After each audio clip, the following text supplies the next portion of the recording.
Rule 27. Vessel not under command or restricted in their ability to maneuver. A.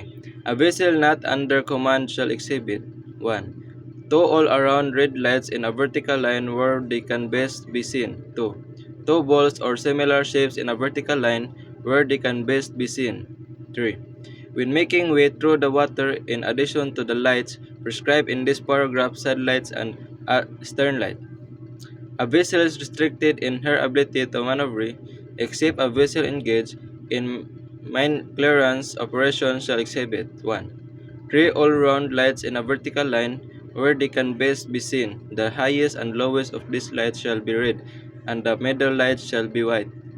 2. Three shapes in a vertical line where they can best be seen.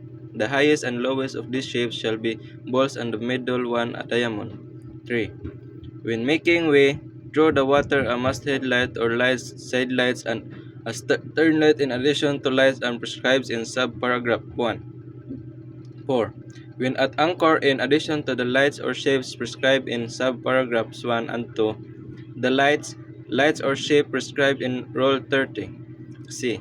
A power-driven vessel engaged in a towing operation such as severely restricts the towing vessel and her tow in their ability to deviate from their course shall, in addition to the lights or shape prescribed in Rule 24A, exhibit the lights or shapes prescribed in subparagraphs B, 1, and 2 of these rules.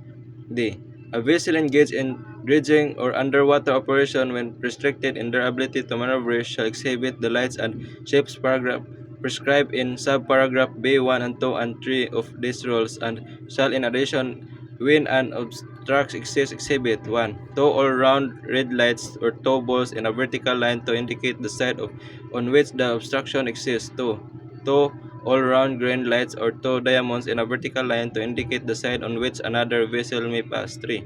When at anchor, the lights or shapes prescribed in this paragraph instead of the lights or shape prescribed in Rule 30. A. Whenever the size of a vessel engaged in diving operations makes it impracticable to exhibit all lights and shapes prescribed in paragraph D of this rule, the following shall be exhibited. 1. Three all-round lights in a vertical line where they can best be seen. The highest and lowest of these lights shall be red, and the middle light shall be white.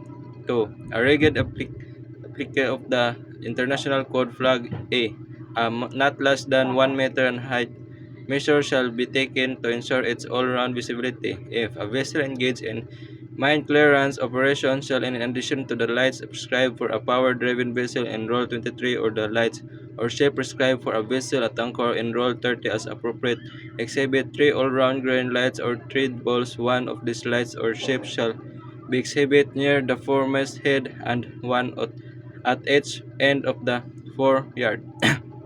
These lights or shapes indicates that it's dangerous for another vessel to approach within 1,000 meters of the mine clearance vessel. G. Vessel of less than 12 meters in length except those engaged in diving operations shall not be required to exhibit the lights and shapes prescribed in this rule. H. The signals prescribed in these rules are not signals of vessel in distress and requiring assistance. Such signals are contained in Annex 4 to this regulation.